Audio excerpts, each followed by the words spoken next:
Gandang gabi mga masters, bali ngayon po ay 4 na videos po ma-upload ko po sa aking YouTube channel. Tama nga mga masters, 4 na videos nga po ma-upload ko po. Yon, what's up mga masters? Nandito na naman tayo sa panibagong araw, panibagong kabanata na naman ang pagsasama-samahan natin ngayon guys.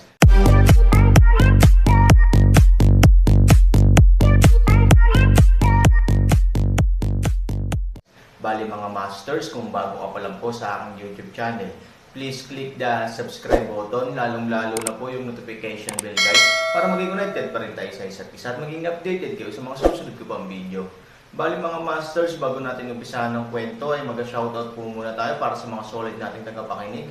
Shoutout kay Rio Ginturo at shoutout kay Danilo Wamar. Yun na nga mga masters, no? Bali hindi na ito patagalin. In 3, 2, 1, let's go!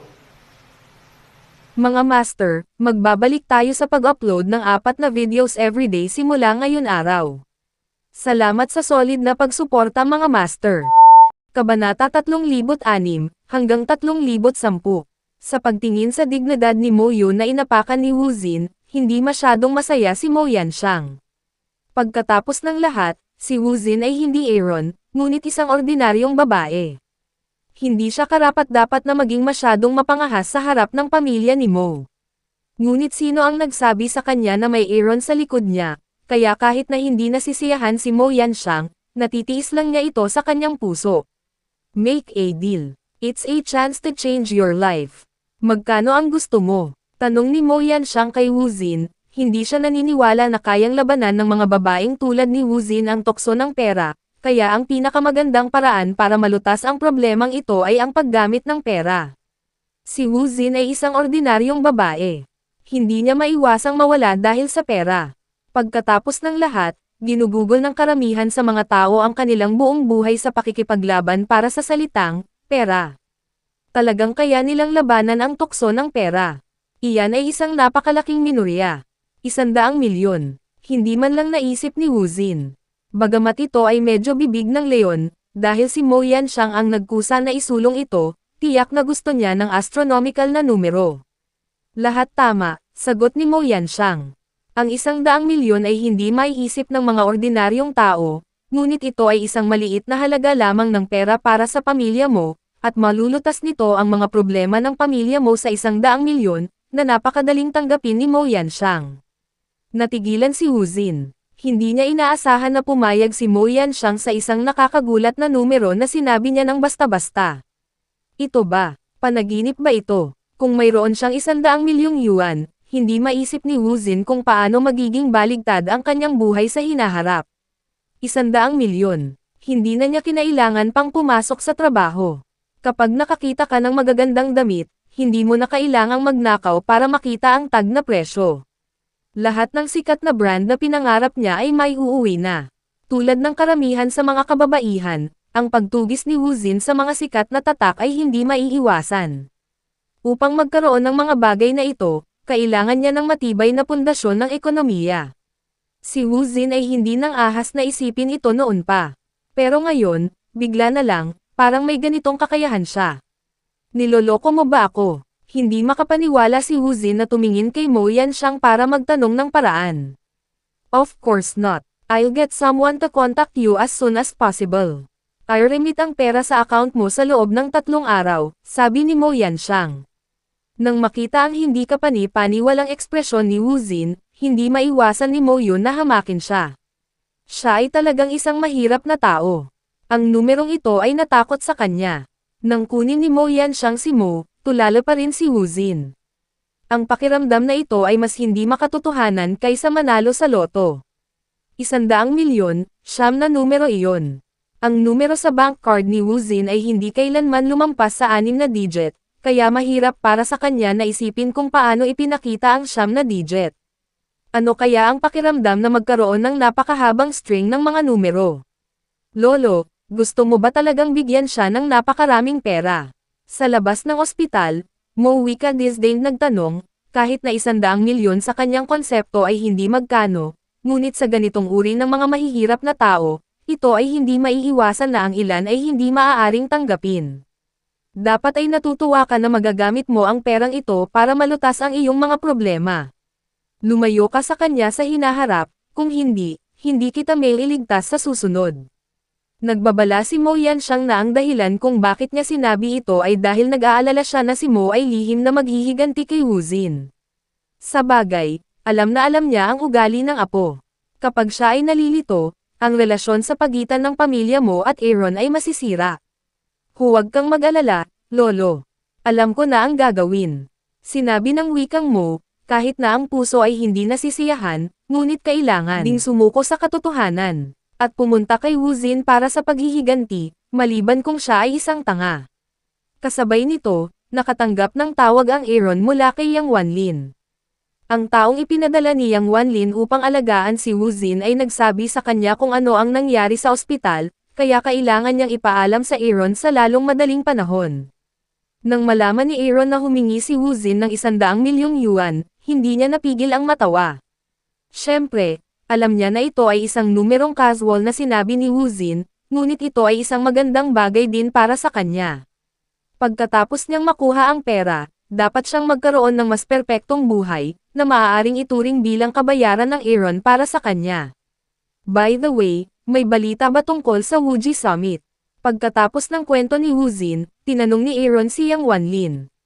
Bagaman hindi pa nagpapalam ang opisyal, ngunit ang posibilidad ay natukoy na, kinabukasan ng laro, ang iyong kalaban, ay dapat na isang taong nagngangalang Chongyang, sabi ni Yang Wanlin. Ang pangyayaring ito ay hindi nakakagulat kay Han Sanchen. Sa kakayahan ni Nangang Boleng, napakasimpleng bagay para sa kanya na kontrolin ang Wuji Summit. Kung hindi niya magawa, ito ay magpaparamdam kay Han Sanchen na kakaiba. Hindi mo kayang pumatay ng tao sa arena, di ba? Tanong ni Aaron. Tumalon ang mga talukap ng mata ni Yang Wanlin at sinabing, ito ang panuntunan ng konvensyon. Hindi natin dapat pinapatay ang mga tao. Nang hihinayang si Aaron isang mukha, hindi nito maaaring hayaang mas malalim na matanto ni Nangang Boleng ang kanyang lakas. Ang taong personal na natagpuan ni Nangang Boleng ay dapat na may malaking lakas. Kung namatay siya sa ilalim ng Aaron, tiyak na ibibigay ni Nangang Boleng ang kanyang posisyon. Kawawa naman. Nga pala, sinabi mo lang, ano pangalan ng kalaban ko? Biglang nagbago ang ekspresyon ni Aaron at tinanong si Yang Wanlin, kilala mo ba si Chongyang? Sabi ni Yang Wanlin, Chongyang. Natigilan si Chongyang Aaron. Ngayon lang niya naisip na pamilyar ang pangalan, pero hindi niya maalala kung sino iyon. Ang amo ba ni Chongyang Chihu? Minsan sinabi sa kanya ni Chihu iyon noong siya ay napakabata, sinundan niya ang kanyang master upang magsanay sa mga bundok na ang kanyang muling pagsilang ay nagbago ng napakaraming bagay at binago ang landas ng maraming bagay na nangyari. Hindi ko alam kung ito ay isang magandang bagay o isang masamang bagay para kay Chihu, silang dalawa ay maaaring magkita kanina, ngunit ngayon si Chihu, ngunit hindi masyadong malakas, ano ang problema? O ang lalaking ito ay napakalakas para sa iyo. Sa orihinal, malaki ang tiwala niya sa Aaron. Sa isip ni Yang Wanlin, halos hindi magagapi ang Aaron. Ngunit sa tono ni Aaron, nakaramdam ng pagkagulat si Yang Wanlin, kaya hindi niya maiwasang magduda kung kilala ba ni Aaron ang taong ito, at kung ang kanyang lakas ay higit sa Aaron, wala. Maaari mo bang malaman kung nasaan ang Chongyang? Tanong ni Aaron, this. I can only try my best. Total ngayon ko lang alam ang pangalan niya, at walang nakakaalam kung ano ang itsura niya. Nahihiya namang sabihin ni Yang Wanlin na mahirap pa rin malaman kung saan, siya ay nasa isang pangalan lamang, ngunit ang Aaron ay mayroong kinakailangang ito, at gagawin niya ang kanyang makakaya upang gawin ito, hindi mo kailangang pilitin ito. Anyway, makikita mo ito kinabukasan. Hindi na kailangang takutin ang ahas. Ayan yun. With that, Aaron hung up. Bagamat walang paraan upang makumpirma ang pagkakakilanlan ni Chongyang, kinumpirma ito ni Han Sanchen sa siyam sa bawat 10, at ito ay tiyak na mapapahamak na sila ni Chihu ay magkikita ng maaga. Sa madaling salita, ang muling pagsilang ng Aaron ay nagbago ng isa pang bagay, at ito ay malamang na magkaroon ng malaking epekto sa Chihu. Pagkatapos ng lahat, nang bumaba si Chihu sa bundok sa simula, naabot na niya ang yugto ng pagiging master ng martial arts. Sa secular na mundo, isa na siyang master. Ngayon, si Chihu ay isang bata pa lamang, at ang kanyang pagsasanay sa martial arts ay sa simula pa lamang.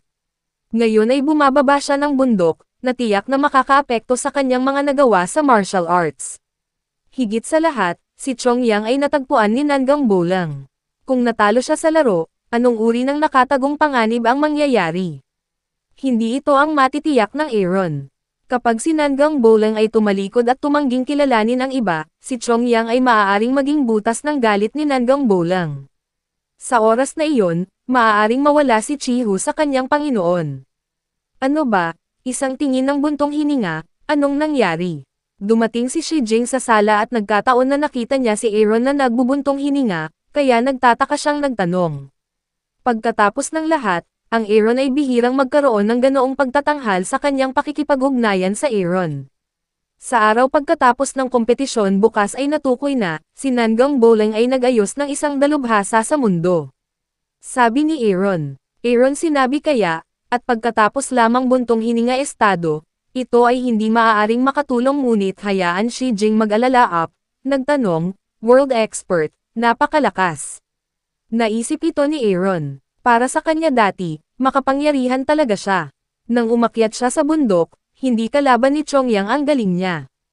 Pero ngayon iba na. Sa lakas ng Aaron, ang papel ni Chong Yang ay hindi dapat banggitin. Hindi masama. Ang Aaron ay nag-aatubili na nagbigay ng pagsusuri. Ano ba ang dapat mong ikabahala? Nang marinig ito ni Aaron, naramdaman ni Shi Jing ang kanyang tiwala sa laro, kaya mas nagulat siya kung bakit mamantong hininga si Aaron. Hindi ako nag-aalala sa sarili ko, pero para sa isang kaibigan. Hindi ko alam kung gaano kalaki ang magiging epekto nito sa buhay niya. Kung hindi ito gagana, natatakot ako na ako lang ang tutulong sa kanya na gumawa ang ilang mga pagbabago. Sabi ni Aaron, hindi siya partikular na handang baguhin ang mundo upang magbago, ngunit si Chihu ay isang napakahalagang tao para sa kanya, kaya hindi niya mapapanood ang hinaharap ni Chihu na winasak ni Nangang Bolang. Kung kinakailangan, marahil ay maaari lamang siyang maging Panginoon ni Chihu mismo. Sa iyo, maapektuhan man ang kaibigan mo, madali lang siyang palitan. Walang dapat ipag-alala. Naaaliw si Shi Jing. Nakangiti si Han Sanchen, na may katuturan. Sa kanyang kakayahan ngayon, lumalapit siya upang protektahan si Chihu. Hindi kailanman maaaring ma-accident si Chihu, at madali niyang mababago ang kinabukasan ni Chihu. Nanay, ngayon lang ako tinawag ni Yang Wanlin. Sinabi niya na ang pamilya ni Mo ay pumunta sa ospital upang makipagkita kay Wu Jin. Nakangiting sabi ni Aaron kay Shi Jing. Sa sandaling marinig niya ang tungkol dito, interesado si Shi Jing dito. Umupo siya sa tabi ng Aaron at nagtanong, ano ang problema? Nag-alok ba si Wu Jin? Hulaan mo. Ibinenta ng Aaron ang susi. Tinitigan ni Shi Jing ang Aaron at sinabing, ang pangangati ng balat mo, di ba? Naglakas loob kang makipaglaro sa akin. Aaron isang pares ng walang magawa hitsura, sinabi, sa kasong ito, pagkatapos ay hulaan mo ang isang presyo, siya ay nag-aalok ng isang presyo, at Mo pamilya din sumang-ayon. Medyo lampas ito sa inaasahan ni Shi Jing. Sa kanyang opinyon, maaaring hindi ito naisip ni Wu Jin. Hindi ko naisip, nag-aalala ako na hindi niya maiisip ang mga ganoong bagay. Dahil pumayag si Mo Yanxiang, parang milyon-milyon na ang dapat. Sabi ni Shi Jing. Umiling si Han Sanchen at sinabing, ang kabayaran ay isang bagay na inaalok ni Mo Yanxiang na hilingin sa kanya. Bagamat hindi niya ito binanggit, ang presyong inaalok niya ay hindi inaasahan. Hindi sapat ang ilang milyon, 10 milyon ba? Sabi ni Shi Jing. Patuloy na umiling si Han Sanchen at hindi nagsasalita. Tumingin siya kay Shi Jing na may ngiti sa labi. Humigit kumulang. Nagdududa si Shi Jing. Mas kaunti, sabi ni Aaron. Ang 10 milyon ay mas mababa pa. Para sa isang mayamang pamilya, ang pera na ito ay talagang wala. Ngunit para kay Wu Jin, isang ordinaryong babae, ito ay napakataas. Ngayong nag-aalok siya, saan siya pupunta? 20 milyon pa naman. She doesn't have the guts.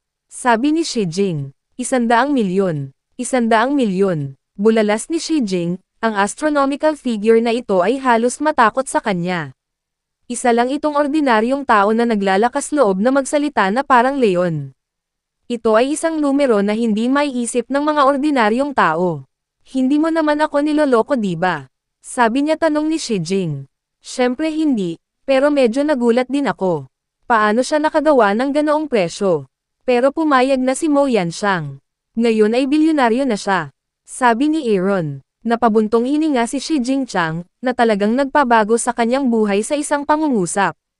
Para kay Wu Xin, isang ordinaryong manggagawa sa opisina, na biglang nagkaroon ng kayamanan na 100 milyon, ang kanyang buhay ay ganap na mababago ng perang ito, mabuti na lang, at maaaring ito ay isang masamang bagay. Ang mukha ni Xi Jing ay biglang nag-alala na si Wu Xin, bilang isang ordinaryong tao, ay maaaring panatilihin ang kanyang normal na pag-iisip na may napakaraming kayamanan na nagmumula sa langit.